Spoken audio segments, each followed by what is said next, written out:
E você já se lesionou? Claro. Existem dois tipos de corredores. O que já se lesionou e o que vai se lesionar. Força sem foco em hipertrofia, que são coisas diferentes. As pessoas acham que qualquer fortalecimento vai me deixar pesado pra correr. Ou eu queria ficar pesado com treininho. Não, pra ficar pesado você tem que focar em ficar pesado. Por exemplo, quando eu abri o consultório, o horário mais concorrido é 6, 7, 8 da noite. Nunca atendi ninguém.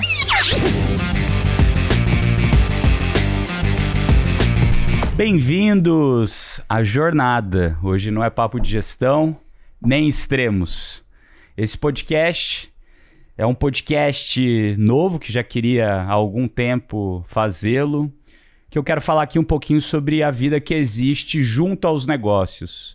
Muitas vezes a gente fala aqui muito de gestão, dos extremos que acontecem na vida do empreendedor, do empresário, mas a gente toca pouco naquilo que acompanha a nossa vida todo dia, junto aos nossos negócios, a nossa família, a nossa saúde, os nossos filhos, os nossos relacionamentos, amizades, esporte, os nossos hobbies. São coisas que a gente fala pouco aqui, mas que permeia a vida de todo mundo que está aí me ouvindo e que cada vez mais eu sentia vontade de falar isso e trazer pessoas que eu entendo que são relevantes e, assim como eu, são empreendedores, empresários, influenciadores, diretores, mas que têm uma vida junto aos negócios que, no fim do dia, a gente não consegue separar. Então, a gente está na empresa, algo te deixou chateado, você está com alguma preocupação, aquela polêmica aconteceu, mas 4 dias depois você tem que correr uma prova do 70.3.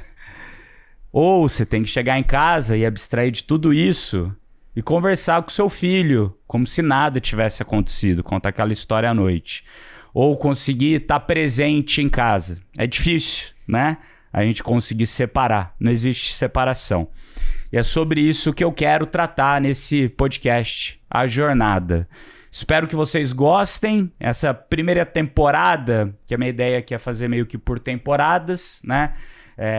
Essa primeira temporada eu vou falar sobre algo que está muito pertinente na minha vida agora, que é fazer um Ironman, um Full Ironman, 140.6, que tem muito a ver com a parte de saúde, que foi algo que eu negligenciei durante uma parte muito grande da minha vida, né? Até quando eu era novo, jovem, até os 17 anos praticava muito esporte, depois quando eu entrei na faculdade parei completamente, engordei.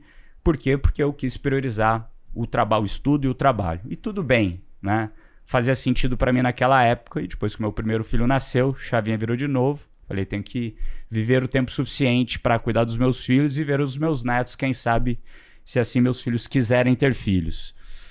E virei a chavinha pro esporte, comecei a fazer e entrei nessa do triatlon. Então, esses próximos 5 a 6 episódios, não sei ainda quantos que a gente vai gravar, a gente vai falar um pouquinho sobre isso, sobre essa fase da saúde. Depois vão ter outros temas de família, relacionamento e assim por diante que vocês vão acompanhar aqui. Provavelmente em algum momento a gente vai misturar mais, não vai ser só por temporadas, mas agora falaremos sobre isso. E para gente ter esse episódio hoje, eu convidei ela, minha conterrânea lá de Assis, Raquel Castanharo. Muito obrigado, minha querida, por ter vindo aqui, aceitado esse convite. Obrigada a você. A Raquel, ela é formada e mestranda em fisioterapia pela USP. Não, calma. Eu sou mestranda, não. Não? Mestre. Mestre. Faz tempo. Desculpa. Tamo velho, na verdade. Formada e mestre em fisioterapia pela USP. Ela é fundadora da clínica Viva Corrida, que é referência em biomecânica e fisioterapia aqui no Brasil. Ela que cuida de mim, das minhas lesões. Cuida. E, principalmente, poderia ter tido muito mais se não tivesse feito e não fizesse muito do fortalecimento que ela manda. Ela também é criadora da plataforma online Viva Corrida, com mais de dezenas de milhares de assinantes. Sim.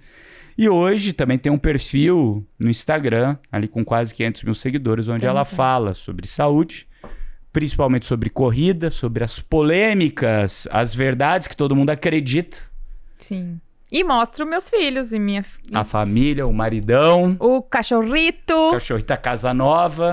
A preparação para a maratona. Isso aí. Tudo isso com muita diversão. Antes aí de começar aqui, o nosso episódio. Já convido vocês para seguirem a gente no canal do Spotify, G4 Podcasts, também no nosso canal do YouTube. Se você gostar aqui desse episódio, manda pro amigo, compartilha, avalia, dá 5 estrelas, que tudo isso ajuda a gente a continuar aí no topo das paradas. Bora lá, vamos falar hoje um pouquinho, vamos começar falando sobre corrida. Ok. Tá, e depois a gente vai falar um pouquinho sobre você empreendedora, vamos falar um pouquinho sobre família também e outras cositas mais. Bom, a gente cresce ouvindo que para correr a gente só precisa colocar um tênis no pé, às vezes nem tênis, e sair. E aí, galera, se eu disser para vocês que além disso, né, tem ciência, estratégia e até negócio, e hoje em dia é um negócio grande, né? E aí, quando a corrida entrou na tua vida, você achou que ela ia te levar aonde ela te trouxe hoje? Não, eu comecei no mundo da corrida em 2007. Não tinha boom, não tinha febre, não tinha nada disso. Então, eu trabalho há muito tempo com isso. Agora eu tô surfando essa onda, mas eu venho construindo a prancha e aprendendo a surfar há muito tempo. Eu fui pra corrida porque eu gostava de entender como o cérebro controla o movimento. E aí me falaram assim, ou você olha pra alguém que tá com o cérebro machucado, que é uma pessoa que teve um AVC, alguma coisa assim, ou você olha pra um atleta. Você tem que olhar pra algum extremo. Isso era na 2007, faculdade? Eu tava no segundo ano da faculdade. E aí eu queria aprender como é que o cérebro controla o movimento, aí me falaram, ou você vai pra neuro, ou você vai pra esporte. Aí eu fui pra esporte, já comecei num laboratório de biomecânica, e foi caindo um monte de corredor na minha mão, e eu fui entendendo que eu era muito boa naquilo. Eu era muito ruim em outras coisas, tipo, o TI, eu era horrível, mas eu era muito boa com corredor. E eu gostava, mas eu não corria. Eu só cuidava de corredor. Aí eu me formei, eu fiz mestrado, aí eu fui pro Canadá fazer uma parte do mestrado, voltei e trouxe todo esse conhecimento de laboratório, que é meio Avatar. Sabe o filme Avatar? Sim. Que bota bolinha, não sei o que, é tudo muito grande, e simplifiquei o método, mas trazendo mais benefício até para o corredor, porque uma avaliação daquela de Avatar, de corrida, é muito complexa, gera um grande relatório. Você vai fazer o que com o relatório? Você quer correr sem dor? Um relatório não resolve a sua vida. Então eu transformei aquilo numa coisa mais simples e mais prática, e não existia muito. Isso foi 2013. 2013. Então não tinha muito isso. E eu fui ficando conhecida. Não corria ainda. Mas no meio dos corredores. No meio dos corredores. Não corria. Porque a galera vinha lesionada, machucada, com dor, e você resolvia. Isso. Só que eu resolvi de um jeito diferente, porque fisioterapia naquela época era o quê? Choquinho, quentinho, gelinho. E eu vim com uma fisioterapia falando, não, isso não é fisioterapia. Fisioterapia é eu entender como seu cérebro está controlando o movimento, eu te ajudar a se movimentar. Você nunca fez um aparelhinho na minha clínica, fez? Não. Então. Não. Porque a ciência mostra que fisioterapia de verdade é feita com o movimento. Os equipamentos são úteis, mas eles são sempre secundários. E eu sabia disso porque eu tive uma formação científica muito forte. E eu comecei a trazer isso para a prática, e isso não era comum. Então eu comecei a me destacar. Não corria. Aí eu comecei, quando eu engravidei, não sei se você sabe disso. Antes, eu tenho 2 filhos, gente. O Gabi de 8, a Cecília de 5. Só que antes do Gabi, eu perdi 2 gestações e eu descobri que tem uma doença, chama trombofilia. Então foi muito sofrido pra mim, porque eu queria muito ser mãe e eu descobri a doença. Aí eu falei assim, quer saber? Eu quero ficar 1 ano sem trabalhar. Fiz uma reserva financeira pra ficar 1 ano sem trabalhar, queria só ser mãe. Sei lá, mas eu não quero sumir do mundo. Deixa eu ter um negócio no Instagram. Isso foi que ano? 2016, 2017. Eu comecei o Instagram lá. Falei, vou postar só pra não sumir do mapa. Eu aguentei ficar sem trabalhar 3 meses, que eu já tava assim, eu preciso trabalhar! Eu não quero sair de casa! Muito bom ser mãe, mas sua mãe é muito ruim. Aí comecei a postar sem nenhuma pretensão. E naquela época não tinha pouca gente que vivia de Instagram. Sim. Totalmente despretensioso. E eu nunca estourei. Eu sempre fui subindo devagarzinho e continuo subindo devagarzinho, só que eu subo devagarzinho desde 2016. E aí começou a virar um business, tudo sem querer, nada planejado. Sabe o planejamento que o G4 ensina tão lindamente? Não fiz. Façam. Mas o começo é assim, normalmente você não faz. Você faz depois que aconteceu. Primeiro você progride, depois você coloca em ordem. E o digital, eu fui começar a monetizar no digital. Olha que coincidência. Eu fui montar minha clínica aqui em São Paulo, porque eu não tinha um espaço físico, eu queria um espaço físico. E aí, nossa, né? Investimento, reforma, não sei o quê. Engravidei, sem querer, da Cecília. 2 pessoas estudadas, Nardon. Como é que pode isso? Engravidei, sem querer. Que bom, e era o que você tava querendo. Não, eu não queria. Eu não queria um segundo filho, sabia? Ah, você não queria Não queria. Porque a minha gravidez é de alto risco. Eu tomo injeção na barriga todo dia. Tomo 2, às vezes. Minha barriga era cheia de hematoma. E muito estressante, porque era o tempo todo lidando com vida e morte, assim, sabe? Foi você não sabe o que vai acontecer. E o Gabi, ele foi um nenê bem difícil. Se a Cecília fosse a primeira, eu ia querer ter um 7. Porque a Cecília é suave, mas o Gabi deu muito trabalho. Então eu falei, não quero mais filho. Mas ele deu trabalho porque você era mãe de primeira viagem e quando você foi mãe de segunda viagem, você já estava acostumada e seguiu as coisas diferentes? Ou porque era uma criança que queria dar trabalho de qualquer jeito? E até hoje. Hoje eu só sou mãe de 2, já sou uma mãe experiente. Até hoje ele é diferente da Cecília. Ele mamava de 2 horas até ter 1 ano, Nardon. Que loucura. 2 em 2 horas, bicha. E não tinha o que fizesse. Não sei o que. Fiz tudo. Contratei consultora de dormir. Fiz de tudo. Não tinha. Então, assim, privação de sono é uma tortura. Sim. E foi uma privação de sono muito dura. E isso que eu tinha apoio. Tinha meu marido, minha mãe me ajudava. Mas, assim, foi puxado demais. Então, engravidei sem querer da Cecilinha. Bem na hora que, assim, minha carreira era... Falei, pronto. Gabi já tá desmamado. Gabi vai fazer 3 anos. Vou voltar com tudo. Aí engravidei. Aí construí a clínica grávida. Só de entrar numa Leroy Merlin eu sinto enjoo. Leroy Merlin maravilhosa. Patrocinou, aliás, a construção da minha clínica. Mas eu trabalhava enjoada, desmaiei atendendo. Gente, isso, a clínica é minha, né? Porque eu inaugurei grávida, tive que começar a rodar grávida. E aí a clínica foi aberta em dezembro de 2019. Dezembro de 2019 eu abri as portas. 3 meses depois veio a pandemia. Que loucura, cara. E eu, como serviço essencial, poderia ter continuado com ela. Mas eu não fiz porque a minha gerente não é uma pessoa jovem. Minha mãe me ajudava. E eu pari a Cecília dia 3 de março. A pandemia estourou 20 logo de março. Eu não podia sair de casa e expor... Porque minha mãe estava comigo. Tua filha, fechei as portas. Só que, olha a sorte. Grávida, eu falei, bom, segundo filho, eu não vou mais poder viajar tanto pelo Brasil. Eu viajava todo mês para dar um curso. Não era também o boom dos produtos digitais. Eu falei, quer saber? Para eu viajar menos, eu vou gravar. Vou transformar ele num produto digital. Eu falei, mas será que eu gravo grávida? Vai datar. Não, dane-se, eu vou gravar grávida. A sorte, Nardon. Porque daí, quando estourou a pandemia, eu tinha isso na gaveta.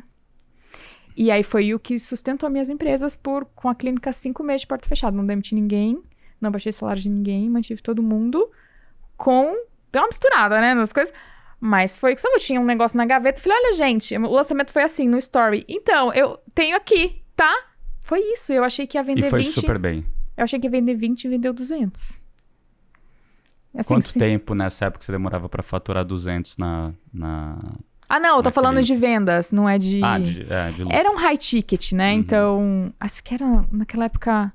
1.800, 2.000. Pra época eram... 250 vagas. Né? E eu achei que ia ter 20, entendeu? Porque eu não fiz nada, nenhuma estratégia. Não teve estratégia nenhuma, assim. E eu falei, olha, o digital dá dinheiro, menino. Porque pra eu ganhar isso na clínica, são vários meses. Sim. A clínica, o custo fixo de um negócio... É alto. E saúde, enfim, tudo, né? Sim. Aí que eu fui ver, olha, dá pra ganhar dinheiro no digital. Eu não fui assim, eu vou ser uma produtora de conteúdo. Foi acontecendo. E aí eu fui focando mais nisso, fui deixando a clínica cada vez mais independente de mim. Eu fui lá pra atender você, meu amiguinho. Senão é o time que toca o negócio. Né? Aprendi, né? Deixei rodar. E hoje eu fico muito mais como a cara da empresa, no digital, como diz uma pessoa, rodando a bolsinha para trazer cliente para o negócio girar, né? Mas você leva muito jeito para isso, você manda bem. Na também. Parte de influência digital. Pô, eu adoro, eu sigo lá teus conteúdos, eu dou muita risada. Eu me divirto muito, cara. Agora, voltando aos primórdios lá de quando você começou a clínica e todo esse conhecimento que você teve, né? Por que você falou, né, que você aprendeu muito no laboratório.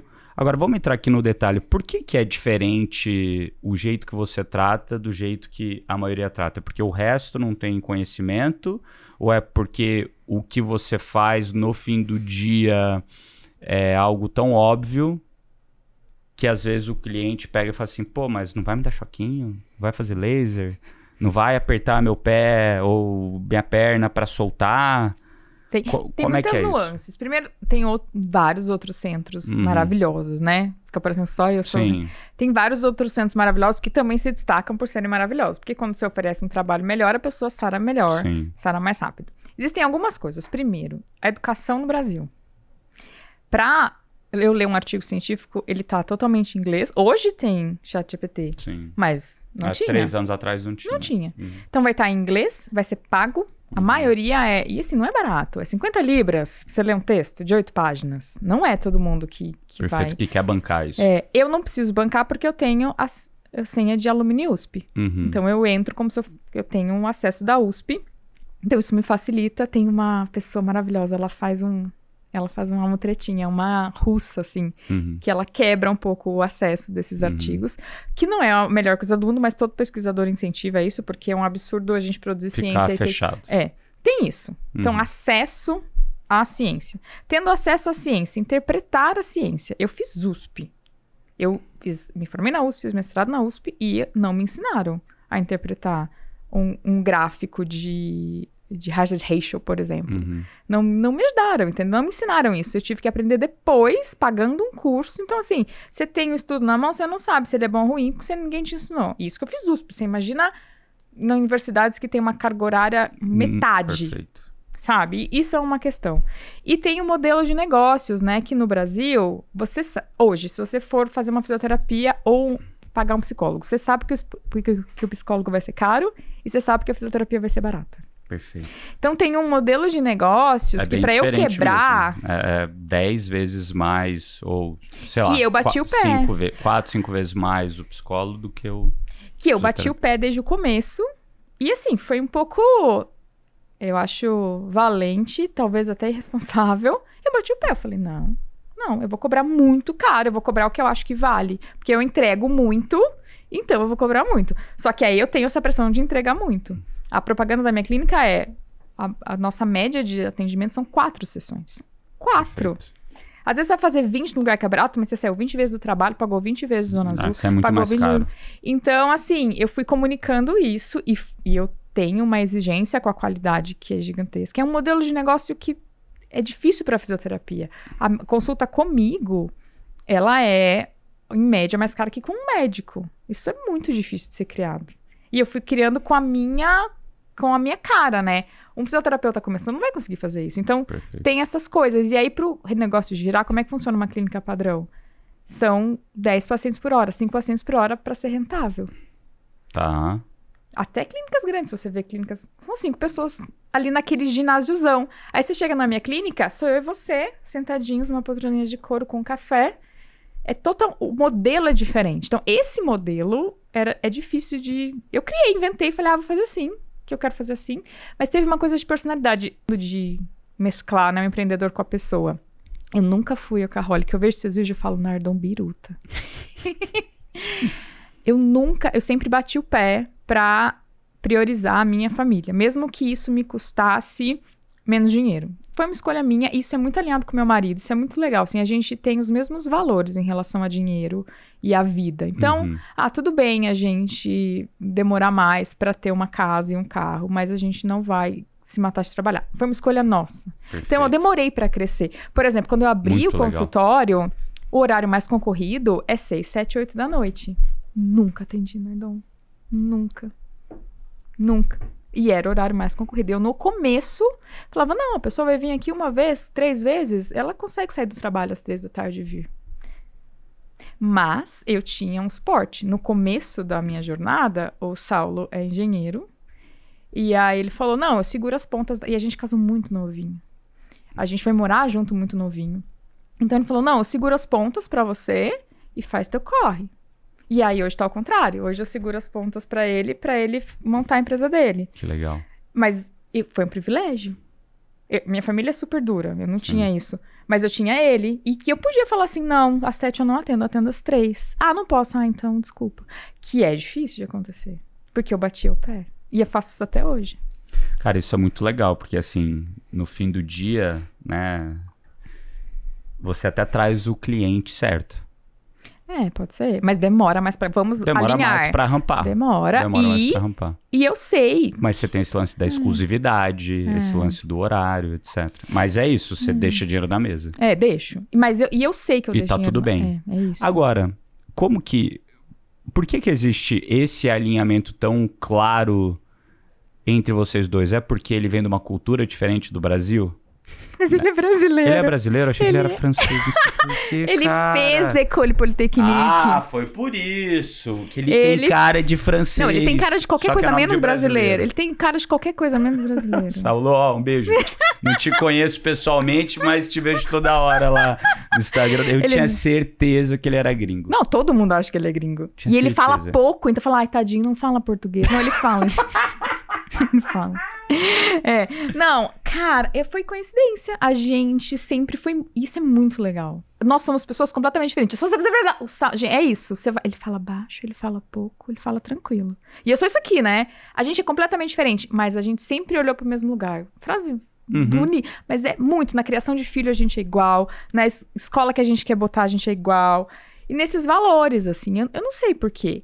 A gente tem backgrounds totalmente diferentes. O Saulo nasceu numa família rica, assim, então ele estudou sempre nos melhores colégios, ele morou nos Estados Unidos, ele fez intercâmbio com 16 anos pra Bélgica, eu nasci zoada, não sei se você já viu essa entrevista que eu morava, você não conhece a Vila Ribeiro, você não ia... Gente, a gente é de Assis, né? Conheço a Vila Ribeiro. Eu morava num casebre que chovia dentro, real, assim, sabe? Tipo, eu era bolsista na escola particular e eu levava as minhas tarefas no IP. Úmidas quando chovia, porque caía água. E a casa tinha fresta, assim. Então, quando tava frio, sabe aquelas geadas que davam em Assis? Aquilo entrava de manhã. E daí eu dormia de uniforme, pra não ter que tirar a roupa de manhã, porque era muito frio. E eu ia a pé pra escola, voltava a pé e era susto. Mas voltar... Sabe aquele meio-dia em Assis, que tá 38 graus? E voltava pra casa assim. E era longe, pegava o buracão, lembra o buracão? Buracão. Então, assim, a gente tem backgrounds totalmente diferentes. Então, pra mim, os meus sonhos são muito... Eu sabia que eu que tinha que fazer meu corre. Eu não tenho pai, eu sabia que eu ia ter que sustentar minha mãe um dia. Então, eu sempre tive objetivos muito claros. O que eu quero da vida? Eu quero isso, isso, isso. Eu queria ter uma família, dar uma boa educação pros meus filhos e ter um lugar pra morar. Os meus objetivos são, eu acho que... São simples. Singelos, assim, sabe? Eu quero poder botar o meu filho na escola que eu quiser. É isso que eu quero. E ter um lugar pra morar. É isso. E o Sal não quer nada, porque ele tem que ter tudo. Então ele é muito tranquilo, assim, sabe? Pra ele... A vida, ele é muito assim... Sabe aquela pessoa que... Gratiluz? Ele é um pouco. Porque pra ele é muito... Não, ele é um cara resiliente, assim. Ele consegue se adaptar muito bem a qualquer coisa, sabe? Então, e tem um pouco essa cultura que ele morou na França, morou na Itália, morou na Bélgica. E aí lá é isso, das 5 da tarde... Cai a caneta. E vai viver, e ele gosta de viver. Então, ele não é gringo, mas como ele viveu isso na gringa e ele é muito adaptável, então sempre teve isso. Mas, gente, é assim, eu acho que eu sou a única empreendedora que vai sentar aqui e vai falar que tá tudo bem ter objetivos... Eu acho que não. Tranquilos, assim. Eu acho que não. Até porque com mais dinheiro vem mais dor de cabeça. Depende. Depende. A gente não me ouça ele é um empreendedor de sucesso. O meu ponto é que volta ao que você falou.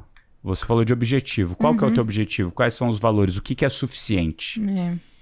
E eu acho que isso é algo que, para quem, vamos lá, para quem não tem nada e ouve a gente falando disso, fala, nossa, mas eles têm um monte.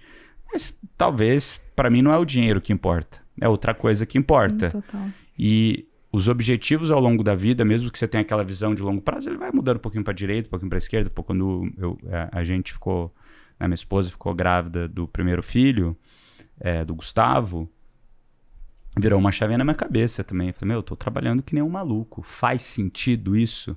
Até quando isso faz sentido? Será que não acompanhar ele, não estar perto dele é bom ou ruim? E é uma coisa que eu tenho, assim, dificuldade até hoje de equilibrar, porque eu acho que não existe equilíbrio. Assim, o equilíbrio é o foco, é o desequilíbrio constante no fim do dia. Poxa, agora eu vou ficar muito mais com a família esses 3 meses. Os próximos 3 meses eu vou ficar muito mais na empresa. Os próximos 3 meses eu vou fazer outro projeto. E você vai contrabalanceando isso. E daí a pergunta é como você consegue integrar todo mundo junto para que as pessoas participem, né, do seu dia a dia. Mas eu concordo totalmente. Essa história de equilíbrio não existe. Não tem como, né?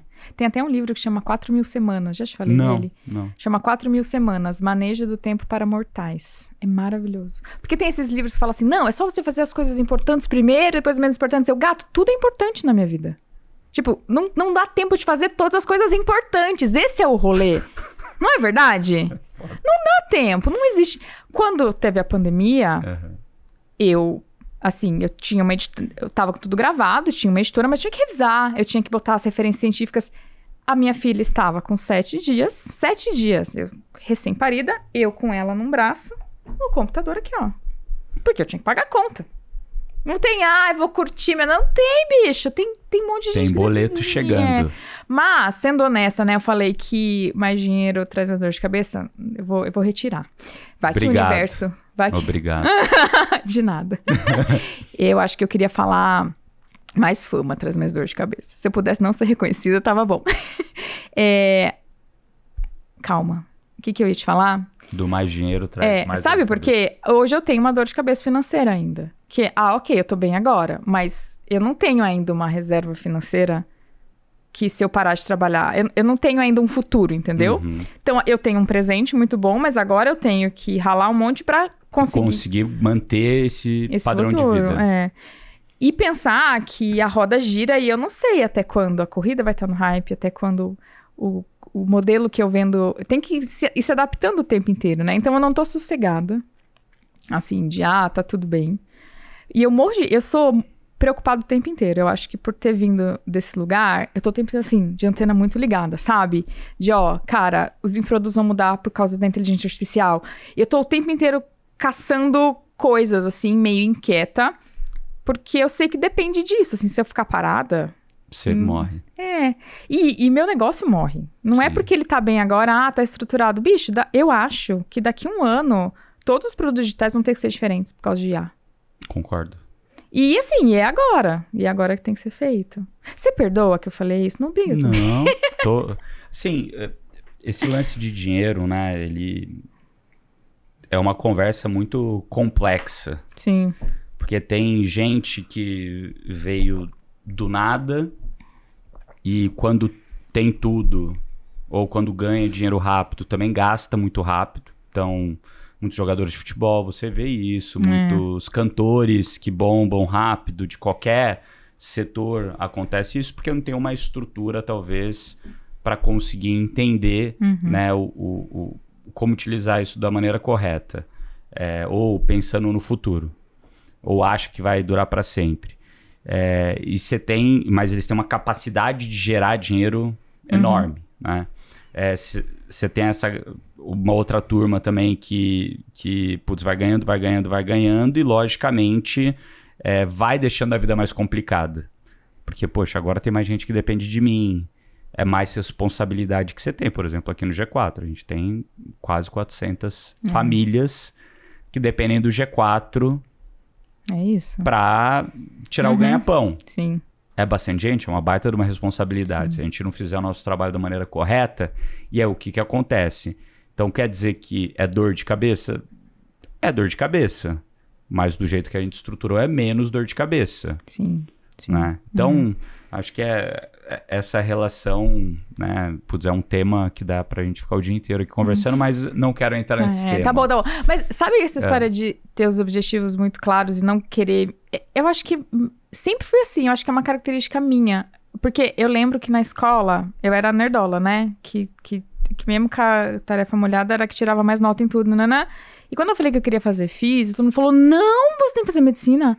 Você tem que fazer medicina porque vai ser muito melhor e você vai passar no vestibular. Eu falei, mas eu não quero fazer medicina. Eu não quero passar por um internato. Eu não quero passar por uma residência. Eu tinha isso muito firme em mim, que eu queria viver minha vida, sabe?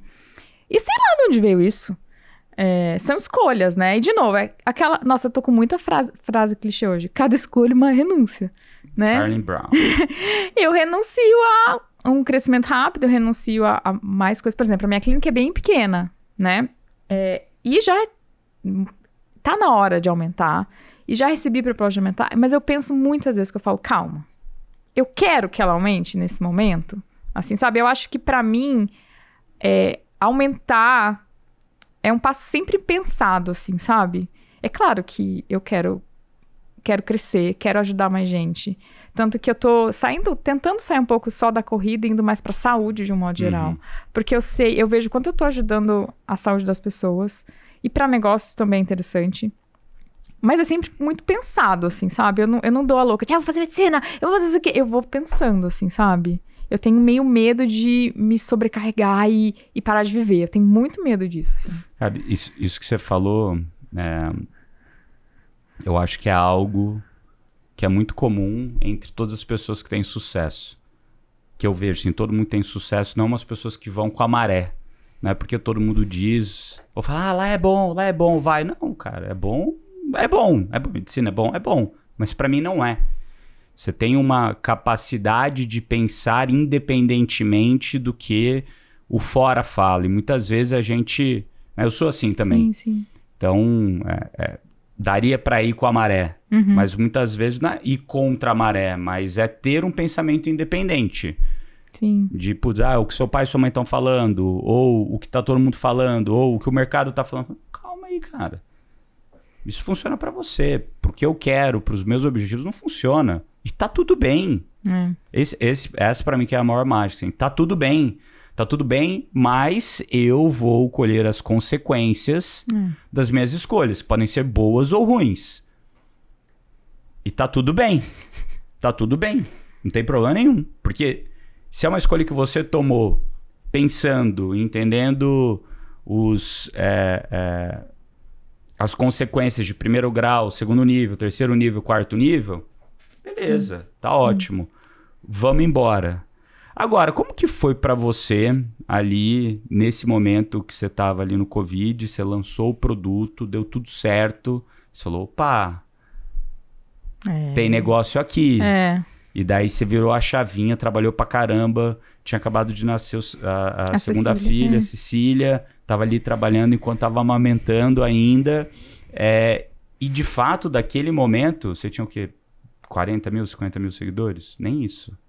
Acho que nem isso. Eu tinha 20 mil seguidores, talvez. Talvez, 30. E hoje, você tem 500 mil e vai crescendo, o digital virou algo relevante na sua vida. Sim. Como é que foi essa mudança para você de algo que não estava nos seus planos, mas acabou acontecendo por um caos do universo que muitas vezes, né, a gente pode chorar ou vender lenço, você vendeu lenço e os lenços viraram seu business principal, né? Mas não foi fácil, porque mesmo com os infoprodutos, eu ainda era muito ligada na clínica, então eu atendia todo dia, praticamente o dia inteiro.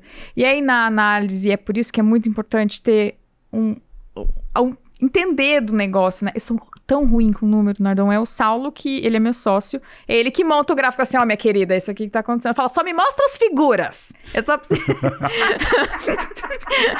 só sei ler as figuras. E aí eu via que a cada ano o digital dava mais, a clínica ficando... A discrepância ficava cada vez maior. A clínica crescendo, mas o digital muito mais. Muito mais.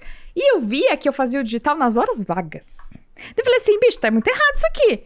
Eu tenho que botar minha energia no digital. Só que não foi simples eu conseguir sair da clínica. Por uma questão, talvez, de gostar muito de atender. E porque as pessoas só queriam a Raquel. A clínica tinha meu nome, tava tudo muito na minha cara. Então foi um processo de formar uma equipe muito boa. Meus filhos... Como que você fez isso? Bicho, primeiro eu pago, assim, se você... Aí você ia dar uma bronca. Você olha o business case da clínica, você fala assim, amada, você não pode pagar isso pro seu filho. Eu falo, caguei. Eu quero uma equipe muito boa, porque eu preciso de uma equipe muito boa. Então, eu pago para um físio... Eu acho que não tem nenhum lugar em São Paulo que pague como eu. Tipo, porque meus físios já foram em lugares famosos. Eu falo, bicho, não tem nenhum lugar que paga assim. Então, eu pago muito bem para ter gente muito boa que queira ficar. Para não ficar rodando a equipe. Perfeito. E eu comecei a mostrar que eles eram bons, assim. As pessoas falam, se eles saírem, vão para cliente. É o jogo, gente, tá tudo bem. Eu vou ficar... E até hoje ninguém saiu. Eu demiti uma pessoa por problemas mais. Então, e eu fui mostrando, assim, a clínica. Eu vou fazer uma analogia ruim aqui, tá? Mas não tem nada a ver, mas o gado não fica no pasto por causa da porteira ou da cerca, ele fica porque a grama é boa. É isso. O pasto é bom. E eu valorizo eles, assim, eu crio um ambiente de trabalho bom. Quantas pessoas tem lá hoje? 1, 2, 3, 4, 5 talvez, mas é uma clínica pequena. E eu comecei a mostrar eles e a valorizar eles e mostrar o currículo deles. Eu tenho ali mestres, eu tenho ali mestrandos, eu tenho doutorandos, sabe? Eu tenho gente muito boa. E fui mostrando aos poucos e coloquei uma diferença de preço. Do teu pro deles. Boa, uma diferença que fala... Mas você atende ainda hoje? Não, eu parei por causa do livro. Eu atendia uma vez por semana só, porque eu gosto. E porque me traz ideia pro digital. Perfeito. Me traz substrato, entendeu? Eu preciso estar ali para entender a dor do corredor.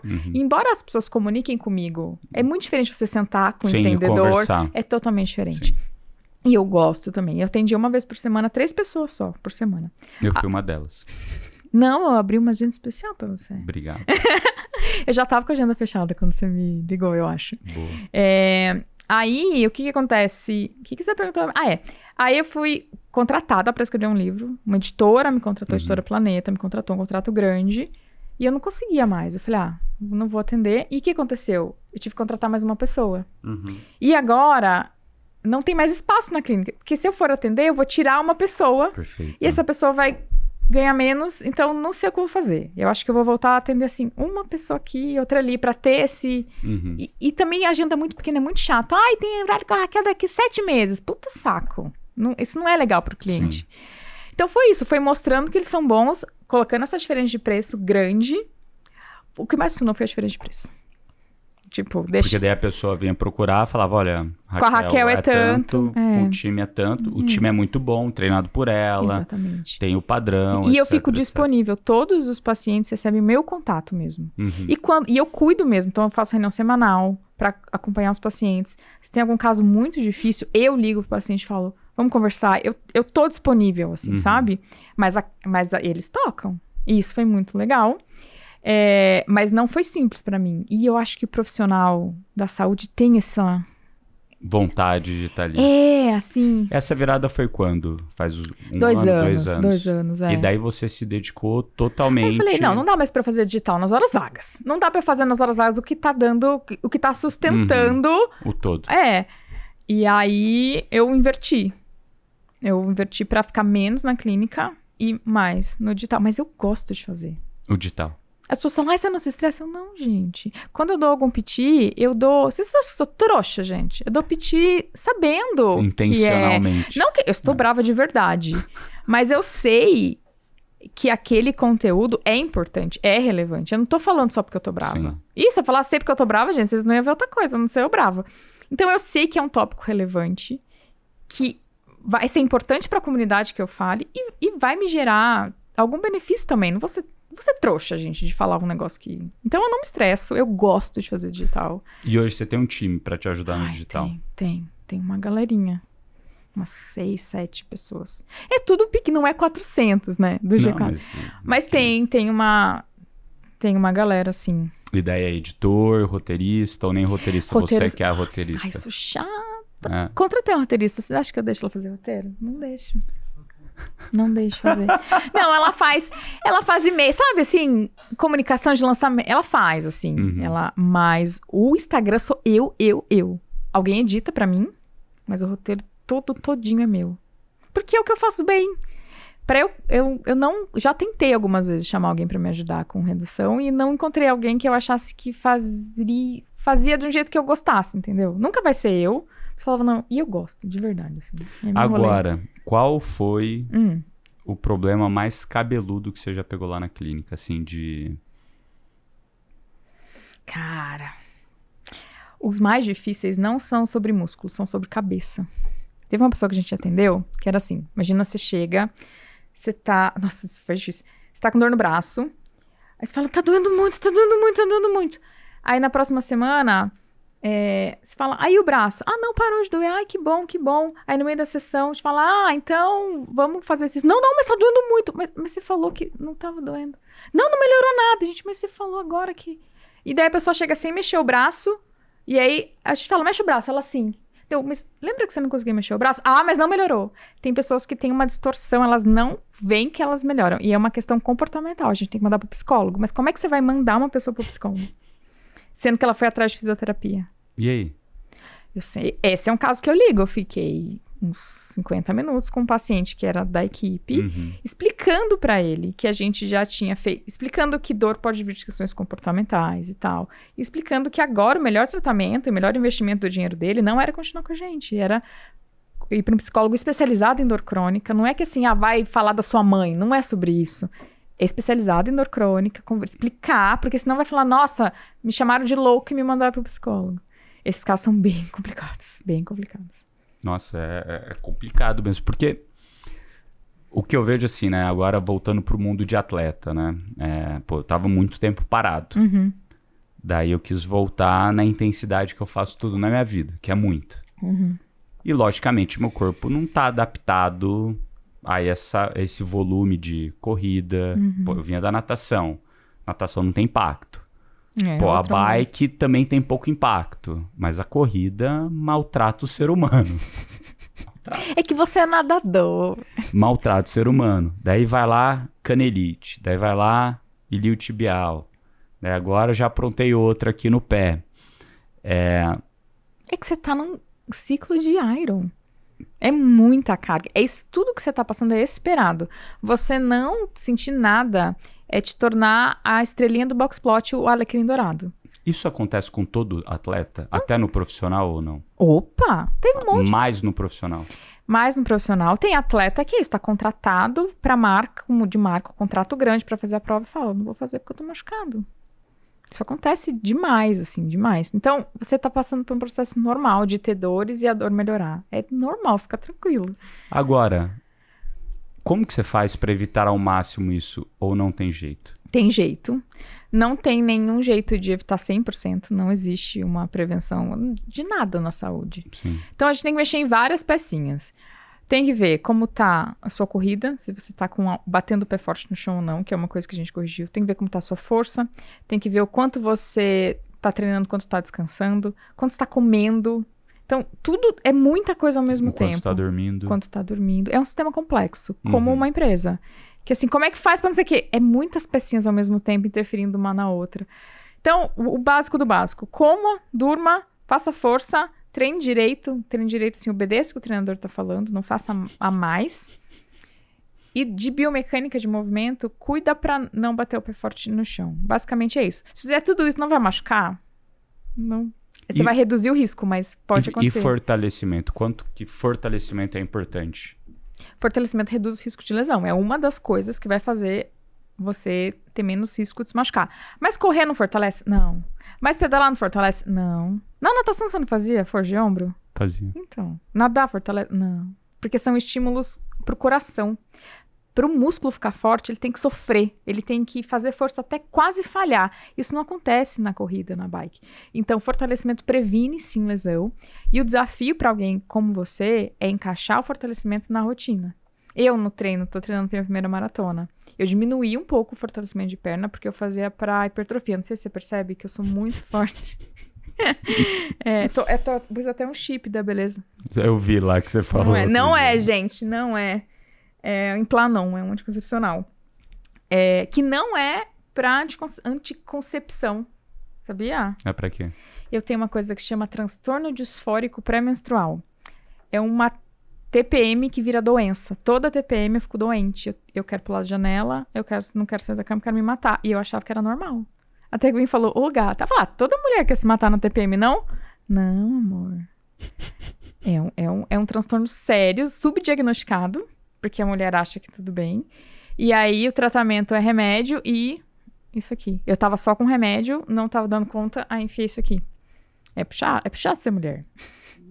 Eu vou falar pra minha esposa conversar contigo, vai que a Amanda tem isso também. Cara, não, eu brigava com todo mundo. Não, mas é assim, o diagnóstico é feito assim, é quando a TPM prejudica visivelmente a vida da mulher e passa depois que ela menstrua. Então, era bizarro, eu brigava com todo mundo, eu perdia trabalhos, eu ficava assim, insuportável. E eu queria morrer, de verdade. Eu falo assim, não posso morrer porque eu tenho filho. Olha que pensamento mais... Que loucura, cara. E achando que era normal, e não é. E aí, era bizarro, né, Dom? Eu sabia... Agora, vamos falar de corpo humano, eu sou da profissional de saúde. Eu tava... Aquele dia que eu acordava assim, nossa, eu quero que esse mundo acabe. Aí eu trabalhando lá, olha, trabalhar me faz bem. Ai, tô me sentindo melhor. Aí eu no banheiro, tinha acabado a TPM. Tipo, eu sabia, era bizarro. Eu falava, gente, bizarro. Então, tem mulheres que os receptores cerebrais... Porque a gente tem um monte de hormônio, o hormônio influencia no corpo inteiro. E para algumas mulheres, elas são hipersensíveis às variações hormonais. Você nasce assim, ó, que alegria. Eu podia ter nascido alta. Eu podia ter nascido o quê?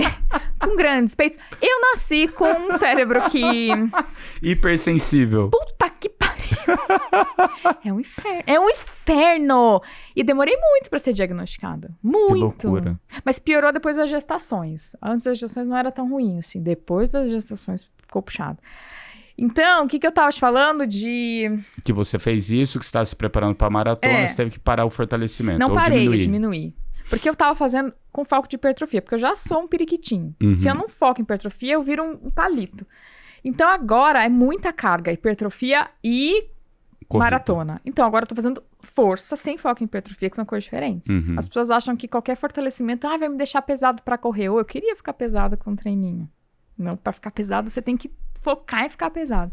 Então eu reduzi um pouco pra dar conta. Então esse é o seu desafio agora, manter um fortalecimento ali padrão. Não precisa ser pra ficar grande. Pra se você não se machucar. Uma vez por semana já tá bom. É o que eu tô fazendo hoje. Eu gostaria de estar fazendo 3. Mas não dá. Não, Nardon, mas pra você... O que de recomendação científica agora, tá? Isso pra corredores, não pra triatletas, mas pra triatletas a gente pode extrapolar. A recomendação é 1 a 2 vezes por semana. Pensando em corrida, tá? Não em hipertrofia. Tá. Porque equilibrar... Quando você estimular o músculo é bom. Estimular demais... Também ele quebra. Então, para equilibrar essa balança, 1 a 2 vezes por semana tá ok. E a sugestão é fazer no mesmo dia do treino mais curto. Perfeito. Tá? Perfeito. Essa é a orientação científica. Agora, quais são as lesões mais comuns nos corredores? Fasciite, que é a que eu acho que você tá, eu vou olhar. Canelite, que é a que você já tem. Você é um livro-texto. Beijo do Nardon, o grande amador... que já se machucou em tudo que você poderia se machucar sendo um amador. É isso aí, galera. Canelite, então, fasciite plantar, tendinopatia de Aquiles e dores no joelho. Essa daí espero não ter, nenhuma das duas. Você teve já a síndrome da banda tibial? Foi. Não é a mais comum é na frente do joelho. Mas a banda tibial tá ali nas mais cotadas também. nas melhores. Top 10. E pra evitar é o que você falou. Comer bem, dormir bem. Fortalecer, planilha... Cuidar da biomecânica no sentido de absorver bem o impacto. E para tratar isso? Sempre, para todas as lesões, o tratamento principal é feito com o movimento. Isso é guideline científico também, com o movimento. Aí algumas lesões se beneficiam de algum equipamento. Por exemplo, fasciite plantar é uma que o ultrassom é legal, canelite não. Não, falei errado. O ultrassom não pode fazer na fasciite plantar. Tem evidência de que o ultrassom é inútil para fasciite plantar, mas, por exemplo, pode ser útil para dor no joelho, entendeu? Depende da lesão.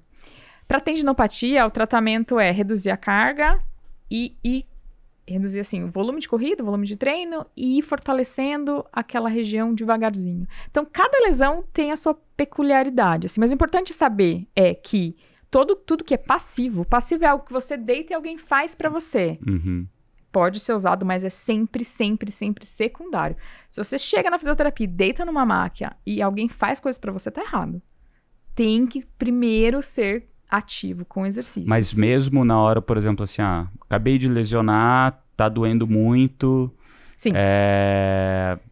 Desde esse começo já vai ter ali o mais ativo. Alguma coisa ativa. Nem que seja muito leve.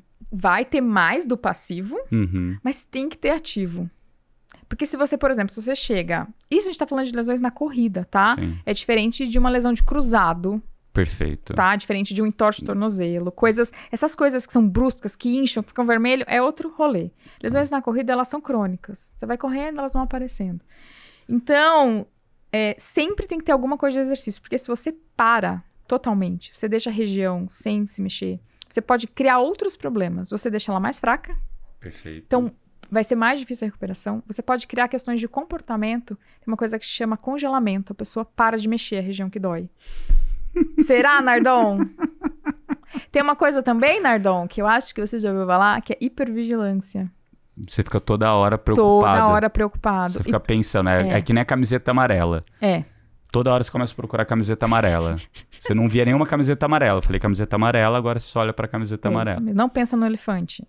É a mesma história. Então, isso é prevenido com o movimento. Nem que for ali sem carga, uma coisinha boba, sempre vai ter movimento primeiro. E isso ainda não é tão difundido em todos os lugares. Vai ter muito lugar. Você vai na Vila Nova pagar R$300 uma sessão de físico e vão botar gelo em você. Pô, isso não é legal. Então sempre tem que ter alguma coisa ativa. Quanto tempo normalmente para recuperar de uma lesão? Depende da lesão também. Tem umas mais encacadas, tipo fasciite, mas a gente não vai deixar a sua virar lesão. Tá bom. Uma coisa importante, dor não é sinônimo de lesão. São coisas diferentes. Tá. Esse é um ponto legal da gente falar depois. Mas começa nisso daí. O que você quer dizer com isso? Você tá com uma dor. A sua face tá zoada, cagada. Não. A dor é um ponto. Então, assim, a gente não vai deixar isso virar uma fasciite. Se for uma fasciite, a média de tempo são 3 meses. Que loucura. Mas não 3 meses parado, 3 meses com aquilo incomodando. Canelite, 2 meses. Bândilo tibial, uns 60 dias também. Depende da lesão. Sim. Tá? E depende do grau, depende de quanto a pessoa corre, depende de quanto... É difícil dar esse parâmetro, assim. Por isso que na clínica é assim, a gente fala 1 mês, 4 semanas, às vezes 5. Você vai estar zerado? Não vai. Você vai voltar a correr naquele esqueminha que vai devagarinho, devagarinho. Porque a dor só zera depois que você volta. Isso é uma questão interessante também. A pessoa espera zerar pra voltar. Não vai zerar. Ela zera voltando. O corpo precisa desse estímulo bem devagar para aquilo zerar. E se você espera zerar e volta... agora tô zerado, vou correr. Provavelmente, no primeiro treino, a dor vai voltar e você vai ficar desesperado. Então, o negócio é voltar com dor, uma dor bem baixinha, e ir subindo gradativamente, que foi o que a gente fez na banda, não foi? Foi na banda, eu lembro. Você falava, e aí, tá quanto de dor? Deu, tá 3 de 10. Pode ir, tá 2 de 10, vai devagar, 3, vai devagar. Mentira, gente, eu não falava nada. Ele falava, Raquel, a minha dor tá... Eu falava isso. Você é muito legal, porque você é muito disciplinado. Eu acho que isso vem da natação, talvez, de você ter vindo do esporte tão jovem. Você quer fazer tudo bem certinho, isso é muito bom. Mas isso gera um problema que a gente já conversou, que é você ficar o tempo inteiro pensando... Tenso. Teve uma vez que eu falei, relaxa, Nardon, né? Só vai correr. Tá tudo, só relaxa. Cara, é duro. E é duro, assim, pra mim, talvez pra quem é atleta amador, que nem eu, que tá voltando fazendo esporte novo, que a gente não sabe o que é dor muscular, o que é dor de tendão e, sei lá, o que é uma lesão. Nem sei se tem algum outro tipo de lesão, né? Tem. Tipo, face tem ou articular, cruzada, articular. Tem. Cara, eu não sei. Então, e eu tenho uma tolerância à dor absurda, seja psicológica, seja dor muscular. Então, todas as vezes que eu me lesionei de alguma maneira, eu machuquei de alguma maneira, foi por isso. Foi, tava correndo, a dor na canela é músculo. Tá de boa, vai dar nada, é o treino. Sendo Daí que a canela nem tem treino, músculo. você soca 2 treinos, soca 3 treinos, no quarto você falou, opa, tem algo errado. A lateral foi a mesma coisa, ele começou a dar sinal antes. Deu uma pontadinha, deu outra, já tava avisando. Só que foi, é músculo, não vai dar nada. Deu. Tem um jeito fácil de saber. Como? É assim, o que é dor normal? É dor muscular tardia. Chama dor muscular de início tardia. Quando você vai na academia, faz um monte de agachamento e no outro dia você não consegue descer a escada. Essa dor... Faz o teste da escada. Perfeito. Essa dor é normal. Que quando você vai sentar, você fica... tá doendo. Essa dor é normal. E ela é no músculo, ela é na carninha, né? Onde tá fofinho. Qualquer dor diferente disso não é normal. Qualquer dor diferente disso é um sinal de alguma coisa. Entende? Mesmo se for no músculo. Porque o músculo ele dói inteiro quando você desce a escada, certo? Perfeito. Se for um pontinho, não é uma dor inteira. Se for num lugar que você põe a mão e não tá gordinho, não tá fofinho, não tem músculo ali. Na canela, na canelite, não tem nenhum músculo ali. Então, você pôs a mão, não tá no ventre muscular. Isso aqui é ventre, né? Grande, como você pode ver. Isso aqui é o ventre muscular. Aqui não é. Aqui tem uma cordinha, né? Você pôr a mão, não tem gordinho aqui. Então... Ali não é músculo. Aqui é um problema. Aqui não é músculo, aqui é tendão. Músculo é sempre onde tá fofinho. E é aquela dor que dói pra esticar no outro dia. Então, você fez braço, pra esticar o braço tá ruim. Mas é o braço inteiro. Se for um ponto... Aí só um pontinho aqui. Não, então um pontinho só não pode ser. Entendeu? Ficou claro? Não, ficou claro. Tá. É que muitas vezes a gente é analfabeto sobre o próprio corpo. Então, a canela... Pô, você tem a canela ali no cantinho, mas você tem o fofinho do lado. Tem fofinho do lado, é verdade. O fofinho do lado não é canelite. O fofinho do lado é músculo mesmo. É músculo, Só que daí...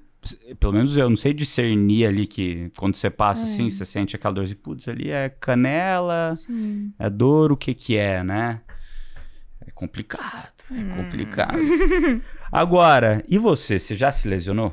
Claro. Existem 2 tipos de corredores. O que já se lesionou e o que vai se lesionar. Não, eu falo isso porque as pessoas morrem de medo de lesão e ao invés de ter medo, eu acho que você tem que lidar com a situação de que, olha, pode acontecer, o risco de acontecer é muito alto, vamos saber o que fazer.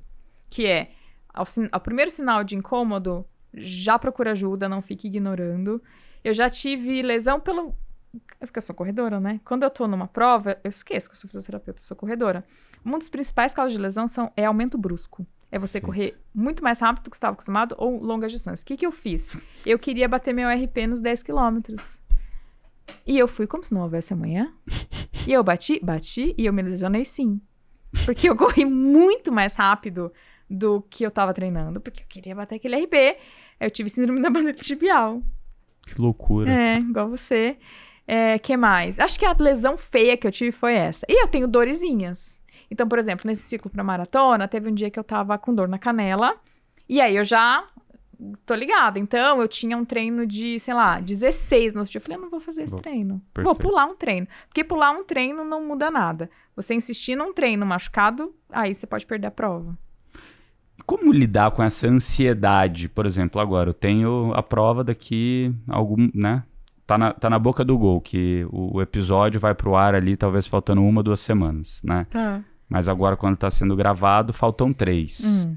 E você fica nessa ansiedade, que agora é pra ser o pico dos meus volumes de treino. E eu já pulei um treino longo, e tá tudo bem, que eu parei no meio dele, que eu falei, já fiz merda de insistir, e foi muito pior do que não ter parado. Pô, a bike dá pra fazer, natação na Deus de manhã foi de boa, mas a corrida vai demorar um pouquinho mais, mas eu fico na ansiedade. Como que as pessoas conseguem controlar essa ansiedade de treinar ou é simplesmente... Não conseguem. Ficar ansioso, é isso. It's life. É isso. Mas é pra estar ansioso mesmo. Se você não tá ansioso nesse momento, você é um robô. Tô muito ansioso. Faz parte. Vai passar. Muito ansioso. É tipo privação de sono com o neném. O que você vai fazer? Não tem que fazer. Não tem que fazer. É isso. O que assim, é muito duro treinar pra alguma coisa e ter esse medo de não conseguir cumprir. É muito duro. É uma dor enorme. Se você respirar, deixa doer, é uma dor. Perder um negócio que você treina no tempo é uma dor. Deixa doer, mas depois você racionaliza que tem o Ironman daqui quanto tempo? O próximo? De Floripa? 1 ano. Então, mas é 1 ano. Não, é ruim, é uma dor. Mas assim, não é a última. Tem o de Cozumel ali no meio do caminho. Então, mas não é a única oportunidade da sua vida, entendeu? Porque às vezes as pessoas sacrificam um osso por causa daquela prova. Osso você só tem um. A prova tem todo ano. É dolorido, não vou menosprezar. Mas eu perdi prova quando eu tive a bandeira tibial. Eu tava contratada com uma marca. Eu falei, queridos, já era, não consigo correr. Que loucura, né? Mas e a vida continuou e ficou tudo bem. Ano que vem tem mais, então... Essa ansiedade é algo que é duro. É duro. Eu, quando era moleque, eu ficava doente. E eu ia treinar. Cara, eu tinha que me tirar a força dos treinos de natação. Tinha que estar muito ruim pra mim. Assim, sério? sou eu, né? Você faz terapia? Faço. Uma coisa que eu percebo que as pessoas não levam as questões de corrida pra terapia ou de esporte. E a pessoa tá vivendo... A sua vida gira em torno do Ironman. E você leva o Ironman pra terapia? Não levo, que bom. lógico. Mas você é uma pessoa sabida, porque eu vejo na clínica que as pessoas não levam. Eu falo, conversa com o terapeuta. Mas assim, isso quando era moleque, né? Tá. Hoje, depois de adulto, pai de 3, né? Com um monte de problemas, empresas, né? Que já passaram, já resolvidos, eu tenho um pouco mais de maturidade de falar, beleza. É duro, vamos perder ali um tempo, vai melhorar, vai dar para fazer a prova não no que eu queria, mas seguimos o jogo e melhoramos para a próxima. É isso, só que assim, é difícil. Nossa, como é difícil lidar com a frustração, né? É que é o perfil também. Isso é um perfil, não se assusta, é você, tá tudo bem. Tem um perfil, também tem mais risco de se machucar, que é o perfil competitivo. Faz sentido. Porque pra você é muito importante, né? Você tem esse perfil competitivo. Eu, por exemplo, eu sou muito sossegada. Então, assim, óbvio que eu quero fazer essa prova. Se eu não fizer, eu vou ficar muito triste. Mas eu acho que me frustra menos do que pra um perfil competitivo. Sabe? Mas é você. E isso é legal, porque isso te dá disciplina. São sempre, né? Ônus são e as bônus. escolhas. As escolhas. É isso. Vamos lá. Qual que foi o primeiro sim que mudou sua jornada? Nossa, que difícil. Difícil essa pergunta. Ninguém me brifou.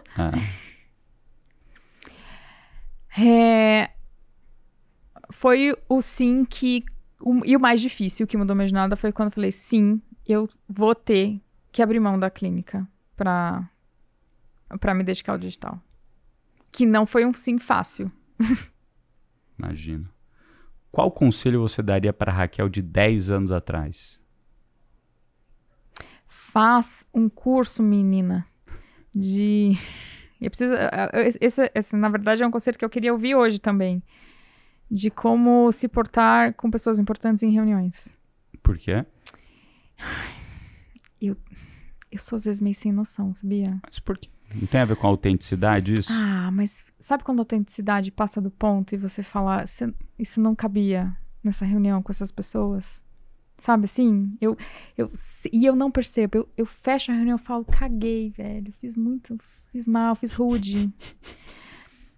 E eu não percebo, assim, não é que eu quero ser sem noção, não é que eu quero ser mala, mas eu fui sem noção e mala. Você sai de reunião falando, cara, mala da porra. Você sabe disso. E às vezes eu sou essa mala. E eu tenho muita dificuldade ainda quando eu vi, já falei. Porque eu sou essa pessoa que vai falando, vai falando. Por exemplo, eu acho que eu talvez seja uma super premissa do G4 não falar que mais dinheiro é mais dor de cabeça. E eu falei pra você no podcast. Qual o problema? Eu tô com vergonha até agora. Por quê? Porque eu acho que É o teu ponto de vista? Não é, mas...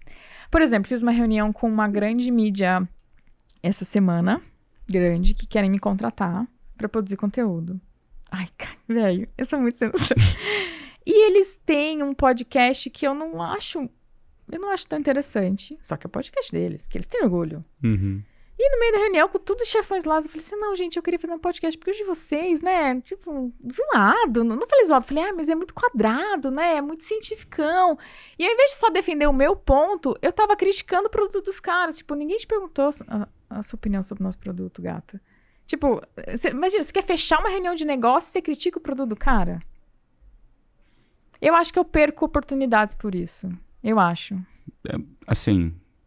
Eu acho que tem jeitos e jeitos de você criticar. Não, eu sou uma pessoa carinhosa, assim, e eu não quero ofender, sabe?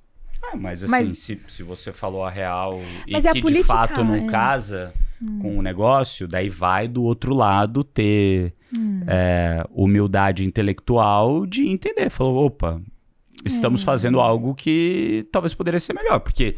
No fim do dia, se eles estão te chamando para fazer algo junto, quer dizer que algo você tem de valor e sabe mais do que o outro lado.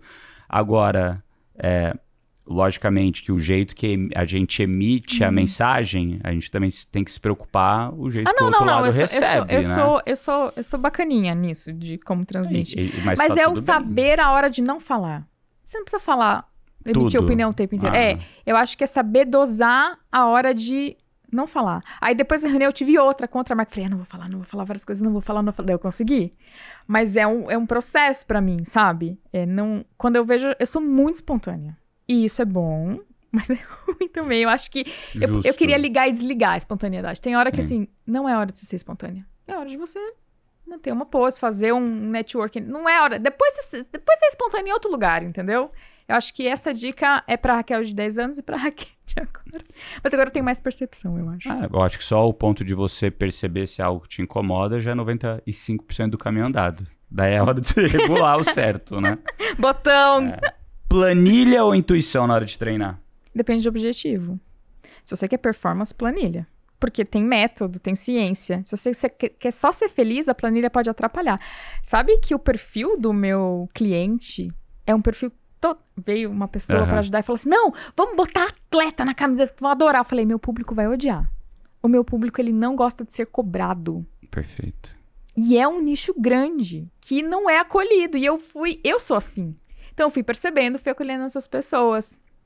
É isso. Sprint final com dor ou andar nos últimos 200 metros pra preservar o corpo? Mas com dor de lesão? Sei lá, com dor. Tá aqui a pergunta. Pergunta pra ela ali, ó. Tinha que ter parado antes. Tinha que ter parado antes. Sem lesão, só dor? É que dor, processo, né? Eu vou chegar nos 42 da maratona com dor. E eu tenho 195 metros que eu pretendo fazer no sprint. Pra terminar ali, né? É o viés do pico-fim do Kahneman, sabe? Não. Ter um post viral com 1 milhão de views ou um paciente anônimo dizendo que você mudou a vida dele? Nossa, mas post viral não quer dizer nada. Paciente, com certeza. Muito bom. Olha só, Raquel. Mas acabou.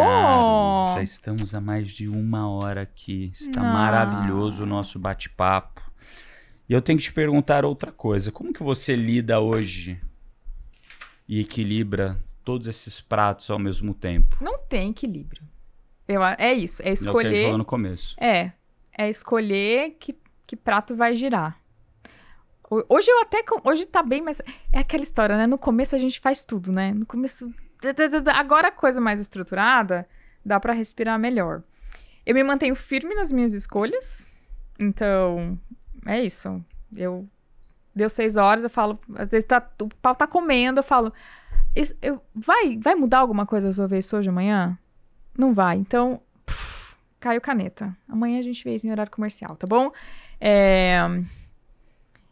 E rede de apoio, que é uma coisa que acho que fala-se pouco, assim.